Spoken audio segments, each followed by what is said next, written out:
Now, here's Chief Meteorologist Tony Petrarca with your live Pinpoint Doppler 12 Futurecast. Storm system on the way for later tomorrow through a good portion of Friday. It'll be a combination of both rain and snow, so it's not an all-snow situation. In fact, not all areas will see accumulating snow. So it's a difficult forecast as far as precipitation type. Now, we're certainly not seeing anything on Doppler radar. Clouds are streaming in, but it's a very dry atmosphere. So for now, the dry air holding strong. Clouds have been streaming in. Real pretty sunset this evening and around 7:09. Looking off to the west and southwest as these clouds start to work in. We'll keep this cloud cover all day tomorrow and then eventually some precipitation. But dry for now.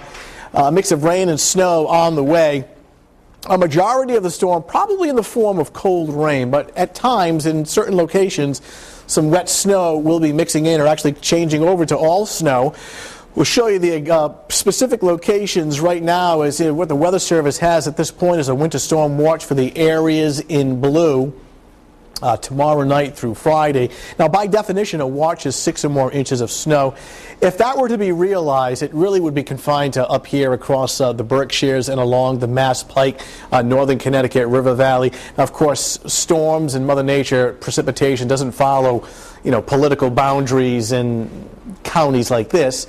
So, in other words, the northwest corner of the state, even though it's not in a winter storm watch, more than likely we'll see some snow and perhaps some accumulations. But the bottom line, the areas in blue, and that's pretty much north and west of our viewing area, seeing the most snow, perhaps up to 6 inches. But this little white zone, and I'm thinking around the 295 belt, Route 295, and then north and west of that into western Kent County, perhaps some small accumulations here Thursday night into a portion of Friday.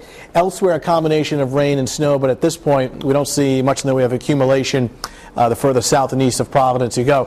Downtown Providence right now with cloudy skies, 39, and a southeast breeze coming in now at 6 miles per hour. Temperatures in the upper 30s, so staying above freezing in most locations during the overnight hours. You can see the clouds streaming in. This first batch of precipitation actually drying up as it tries to work in, but eventually filling in tomorrow afternoon, tomorrow evening as a secondary storm takes shape just south of New England. So overnight, increasing clouds and dry. Even tomorrow morning, most of it looks dry but cloudy, 35 to 40. And then during the afternoon hours, we start to see some rain showers working in.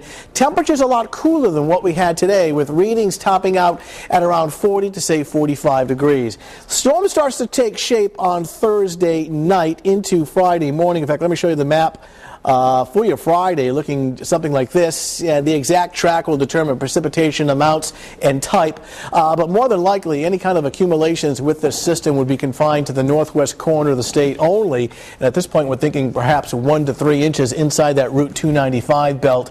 Elsewhere, perhaps a coating and nothing more than that. So you see the things going downhill later tomorrow night and Friday. The good news in all of this, it does dry out and become partly sunny both Saturday and Sunday with high temps in the upper 40s. Check back with us tomorrow morning, tomorrow afternoon, see if things change. But right now, if you have travel plans up towards the Berkshires and the Mass Pike, probably a legitimate snowstorm there. And the northwest corner of the state seeing just a small accumulation at this point. Okay. That's not too bad. Coming up next.